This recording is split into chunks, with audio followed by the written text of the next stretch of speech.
여자가 그 시각부터 온전해졌더라. 이렇게 얘기를 하고 있어요. 12년 동안 앓았던 그 혈루증이 그 여자의 그 믿음에 의해서 행동이 나간 거예요. 왜 이게 행동이 먼저냐, 이 믿음이 먼저냐고 내가 아까 앞에서 얘기했냐면, 아브라함이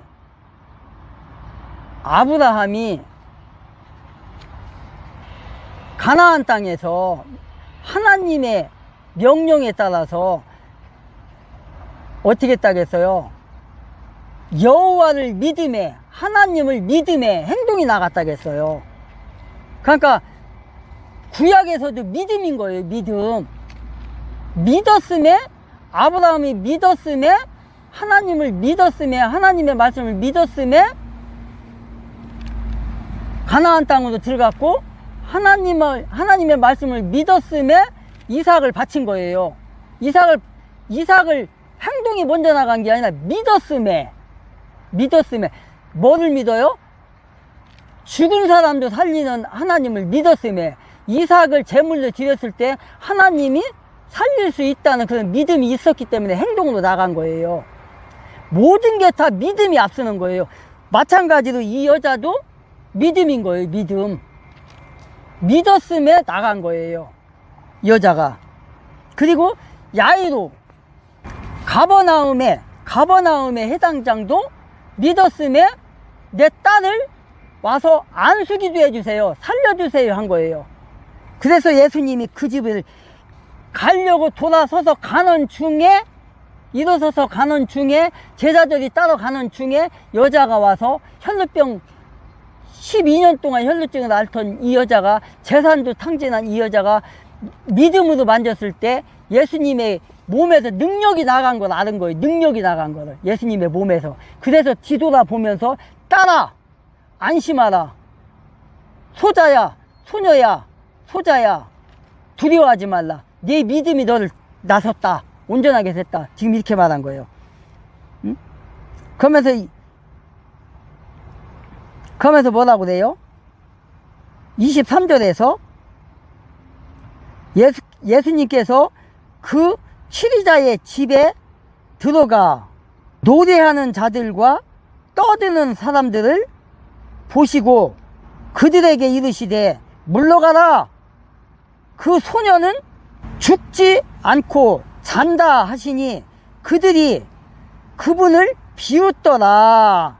25절에 그러나 그 사람들을 내보내신 뒤에 그분께서 들어가 그녀의 손을 잡으시니 그 소녀가 일어나매. 이렇게 돼 있어요. 혈루병에 걸린 여자는 그녀의 믿음이 있었으므로 자기의 병을 치람을 받았고, 옷자락만 만져도 나설 수 있다는 믿음을 가지고 만졌더니 나섰고, 야이로의 가버나움의 해당장 야이로의 딸이 죽은 집으로 해당장을 따라서 집에로 갑니다. 그리고 도착했는데 23절에서 뭐라고 하지요? 지금 집에 들어가 노래하는 자들과 떠드는 사람들을 보시고 이렇게 얘기를 해요. 노래하는 사람들과 떠드는 사람들. 상가집에 가면 상가집에서는 그 헌화한다고 하죠. 헌화. 그러니까 장례를 당한 그 사람들은 항상 치문에 있잖아요. 그래서 그 사람들에게 용기를 주기 위해서 이렇게 헌화했다고 지금 얘기를 해요. 근데 피리 분다는 건 뭐예요? 피리 부는 자들, 응? 이렇게 떠드는 자들. 그러니까 이 상가집에는 그 이스라엘이라는 나라는 이제 그 동양에서도 이제 그런 일들이 있는데, 그 상가집에서 이렇게 우리나라에도 그런 게 있네요. 그 뭐다가 뭐라고 하나, 그거 막, 그 상가집에서 왜 그 큰 소리로 막 이렇게 떠드는 그런 돈을 받고 하는 사람들이 있어요. 이스라엘이라는 나라도 마찬가지인데, 큰 소리로 막 이렇게 노래를 하면서 떠들면서 그 상가집의 분위기를 정화시키는 거죠. 그러니까 용기를, 그 가라앉아 있는 뭐라고 하나, 음습하다가 해야 되나? 그런 걸 사라지게 하기 위해서 이렇게 돈을 받고서 이렇게 하는 그 상가집의 분위기를 정화시키기 위해서 막 큰 소리로 막 외치면서 이렇게 노래도 하고 막 헌화하고 떠드는 거죠. 헌화한다는 말이 이렇게 했단 말이에요. 막 피리를 부는 사람들 막 이렇게, 그 성경에 우리 앞에서 했던 것처럼 피리를 불어도 사람들이 거기에 춤을 추지 않는다, 이런 말을 했잖아요. 애통하는 데 있어서 사람들이 거기에 호응하지 않는다. 그런 것처럼 이 상가집에 가면 그렇게 피리를 불며 노래를 하고 막 이렇게 흥을 돋는 거죠. 그러니까 그 분위기를 정화시키기 위해서 그러는 사람들이 있었다라는 거예요. 유료로 그런 사람들이 큰 소리를 내면 낼수록, 크게 내면 낼수록 돈을 더 받는다는 거예요. 그렇게 정화시키는 사람들이. 지금 예수님이 도착하니까 이런 현상이 지금 벌어진 거예요. 그리고 해당장이잖아요. 해당장 야이루의 12살 먹은 딸이 죽은 거잖아요. 그러면은 그 권력자의 집이잖아요. 권력자의 집이기 때문에 얼마나 많은 사람들이 지금 왔겠어요. 막 그 조문을 하러 온 사람들이 얼마나 많겠어요. 그런 곳에서 지금 이렇게 흥을 돋우면서 분위기를 정화시키는 이런 속인 거예요. 막 아주 그냥 분위기가 상당히 사람도 뭐 어수선하고 많하고 막 이런 상태에서, 네?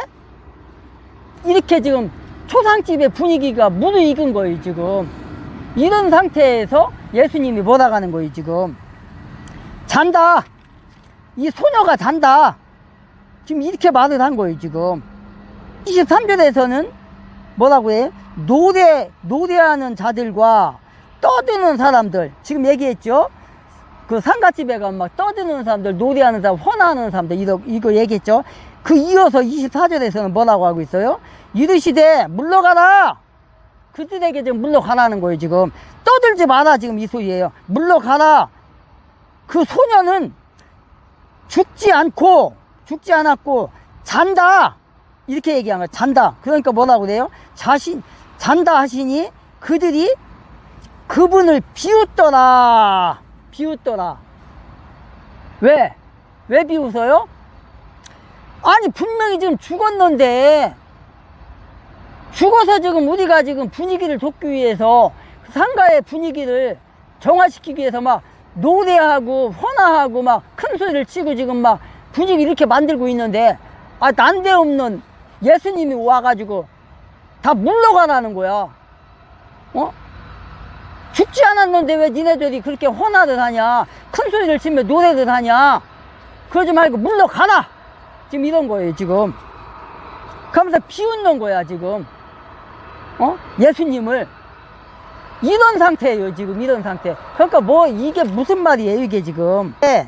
그러니까 초상집에 온, 상가에 온, 조문하러 온 사람들의 소리와 해당장의 가족들이 애곡하는 소리와, 이렇게 예수님께서 그 초상집에 도착했을 때 이렇게 시끌시끌하고 많은 사람들이, 조문객들과 가족들과 막 해당장의 가족들도 있었을 거니까, 이렇게 막 시끄러운 판에 지금 예수님께서 물러가라, 다.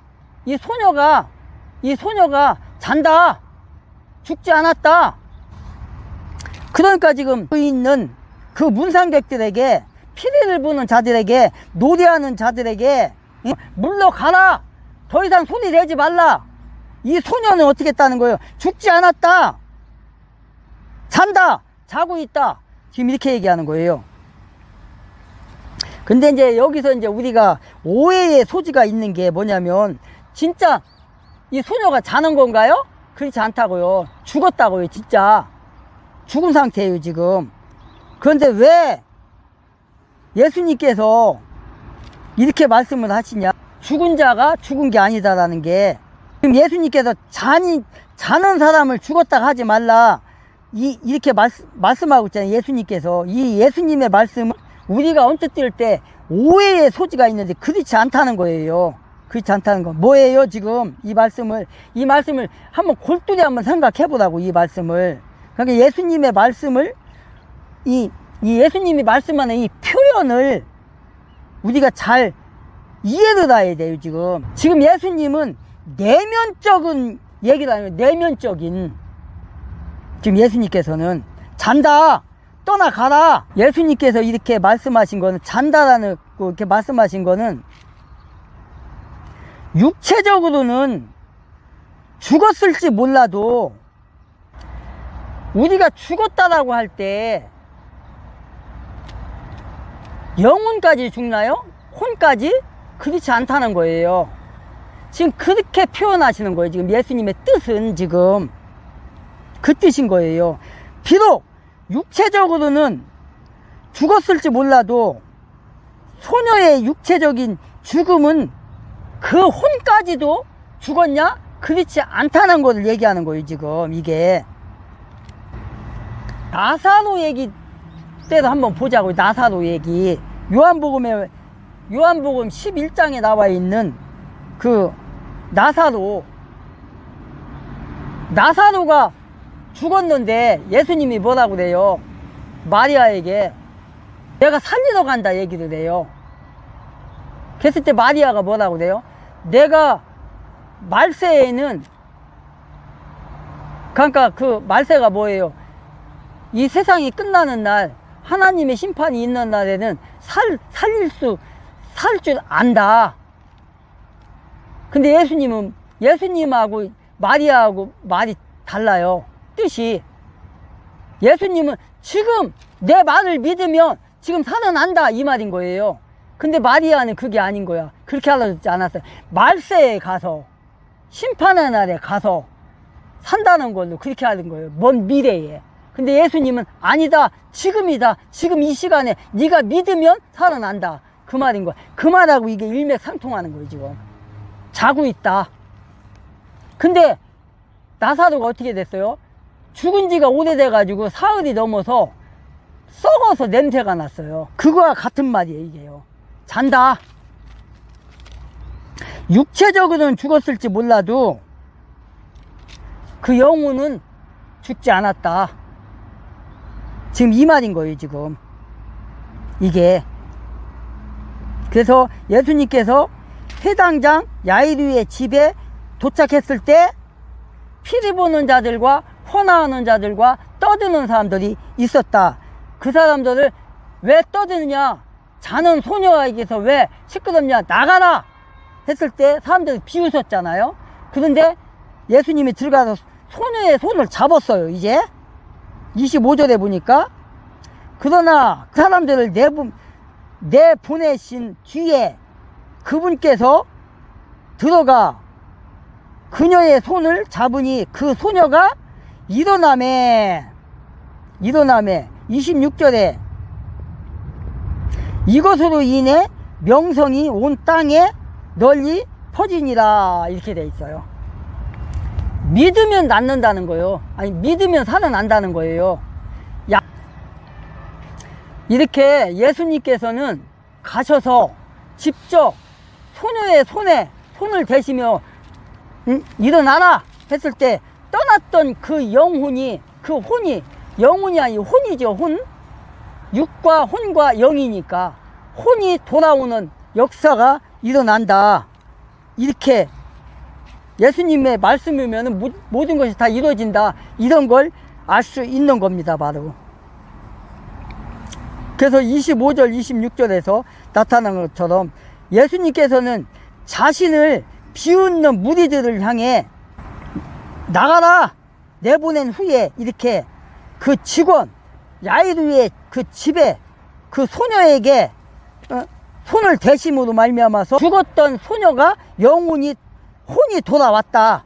돌아와서 이제 앉아있는 모습을 우리가 볼 수 있었다. 예수께서 어떻게 했다고요? 예수님의 손을 대신이 안수하심에 야이루의 딸의 혼이 돌아왔다. 그래서 살아났다. 그러므로 말미암아서 많은 사람이 놀라게 됐다. 지금 이런 거예요, 지금. 그래서 이와 같이 죽은 자까지 살리실 수 있는 예수님의 그 초인적인 능력 있잖아요. 초인적인 능력. 단지 육체적인 희생뿐만 아니라 혼적으로도 죽어있는 모든 뭐예요? 15절처럼 돌아온다. 이렇게 일어난다.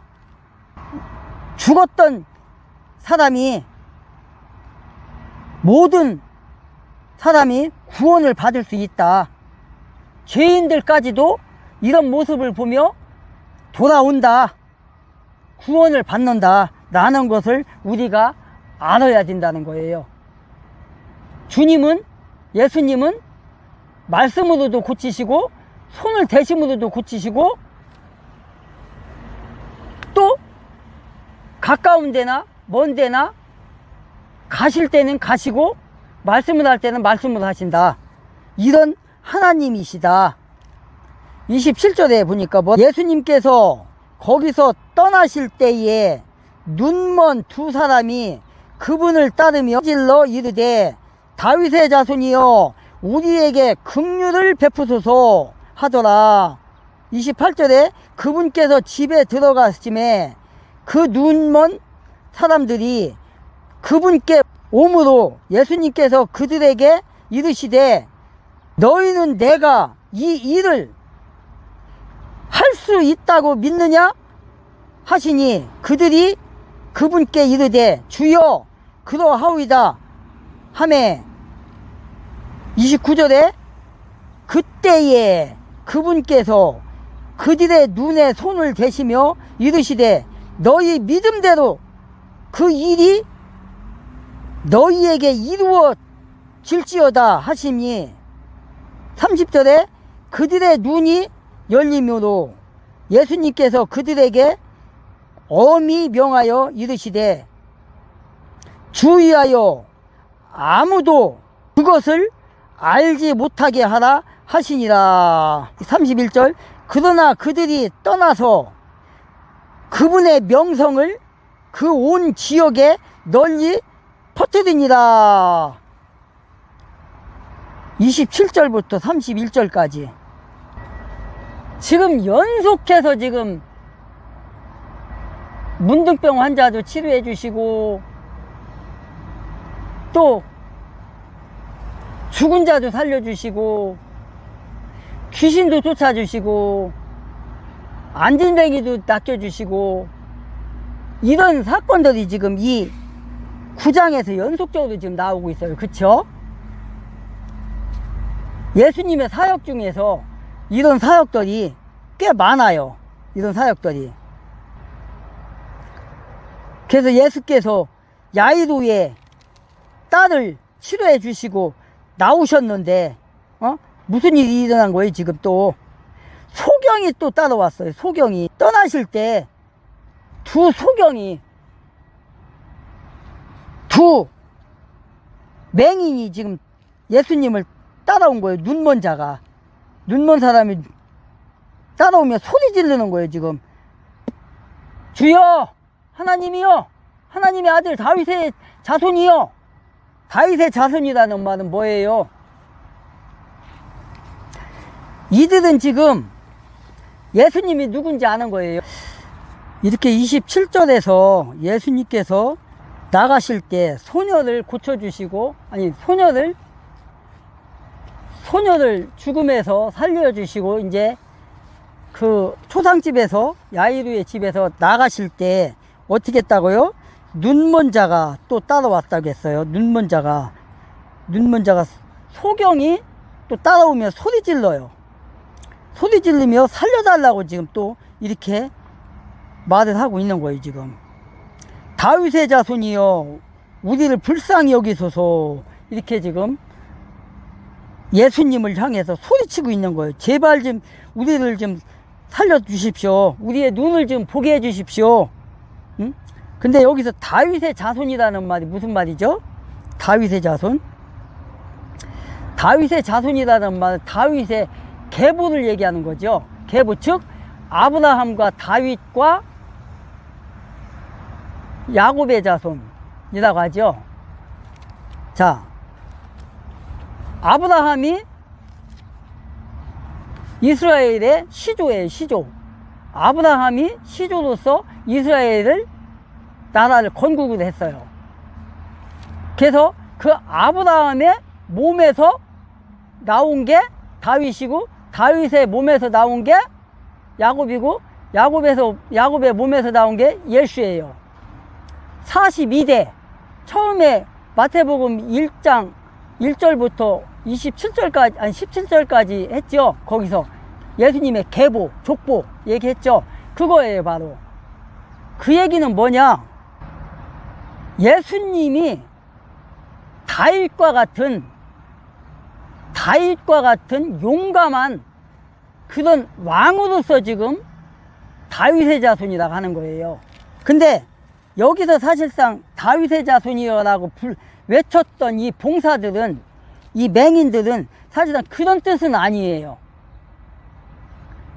하나님의 아들로서, 신으로서 보는 거예요. 근데 보편적으로 이 당시에 유대인들은, 대부분의 유대인들은 예수님을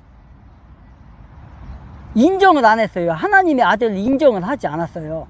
그게 단지 뭐냐면 유대인들은 다윗의 계보에서 다윗과 같은 그런 용감한 왕이, 메시아가 오기를 기대했던 거예요. 기대했던 거예요. 모든 사람이 다윗의 자손 예수여라는 게, 다윗의 자손이 메시아로 오실 때 다윗과 같은 용감한, 용맹한 그런 왕을 기다렸던 거예요. 근데 예수님은 그런 분이 아니잖아요. 지금 그런 분이 아니고 도리어 어떻게 죽었어요? 유대인들에게 잡혀서 유대인들이 잡아다가 로마군에 넘겨져서 십자가에 못이 박혀 돌아가셨어요. 그러니까 이 유대인들은 예수를 하나님의 아들 인정을 못하는 거예요. 아직도 그래요. 지금 21세기에도. 윤석열 정부 30조 체코 원전 잭팟 터졌다 라고 말씀, 15년 만에 원전 수출의 쾌거다 라고도 제가 말씀을 드렸죠. 자, 이게 어느 정도냐면요, 무려 10년치 일감이라고 합니다. 원전 일감이 최소 10년치를 확보했다는 거예요.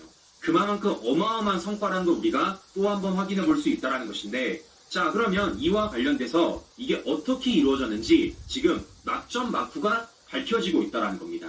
실제 정상회담부터 비밀 특사, 친서까지 총동원이 됐다는 건데, 그 중에서도 많은 언론들이 주목하는 건 바로 무엇이냐? 비밀 특사입니다. 실제 체코에 비밀 특사를 2번이나 보냈다고 해요. 그리고 그와 관련돼서 우리가 수주를 따내니까 윤석열 대통령도 책상을 치며 됐다라고 환호를 했다라고 합니다.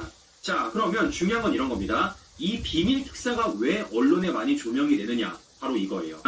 지난 나토 정상회담에서 윤석열 대통령이 누구 만났다고요? 체코 대통령 만났다고 말씀드렸습니다. 그리고 이 원전과 관련돼서 지원 사격했다라고 말씀을 드렸어요. 자, 그런데 이 당시 같은 시간에 우리 산업부 장관이 어디 갔었냐? 체코를 갔다라는 겁니다.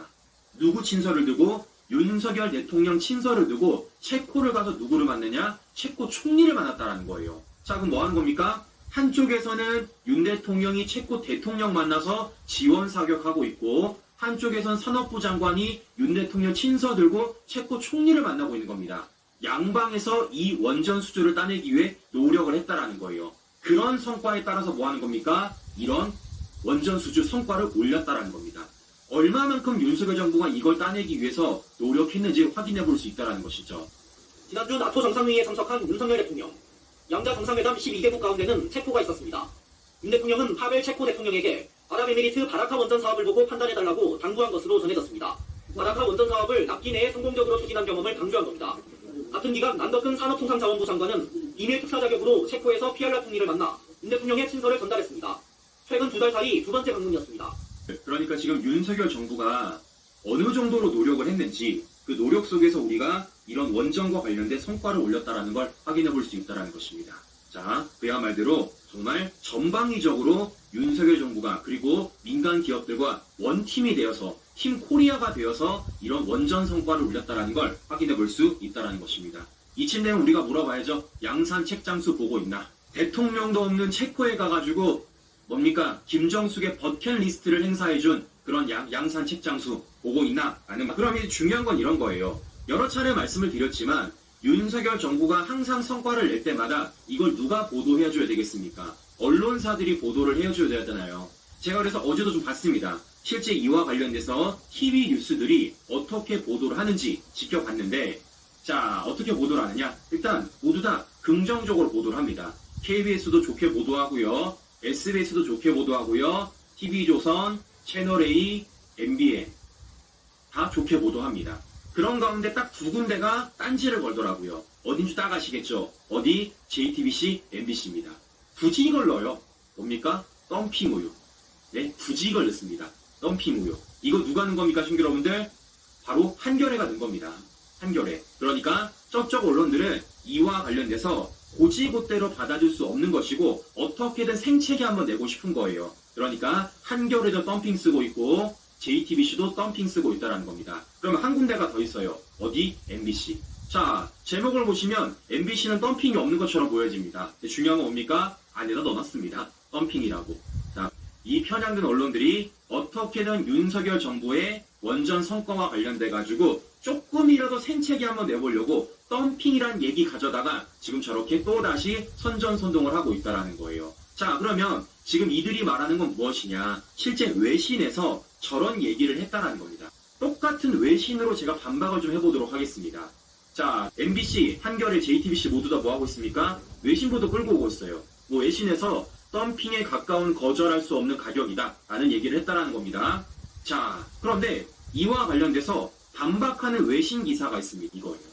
실제 이번 체코 원전에서 우리와 경쟁을 했었던 프랑스에서 어떻게 말하고 있느냐? 가격이 아니라 신뢰도에서 졌다라고 얘기하고 있다는 겁니다. 그러니까 우리가 실제 체코 원전을 수주함에 있어서 우리가 실제 그 원전을 언제까지 지을지 그 약속을 잘 지킬 수 있다 보니까 그 신뢰도 평가가 굉장히 올랐기 때문에 우리가 졌다라고 프랑스조차도 인정하고 있다는 거예요. 똑같은 외신 보도입니다. 발췌하지 마세요. 자, 두 번째 중요한 건 무엇이냐? 체코에서도 우리 원전을 만장일치로 선정을 해줬다는 거예요.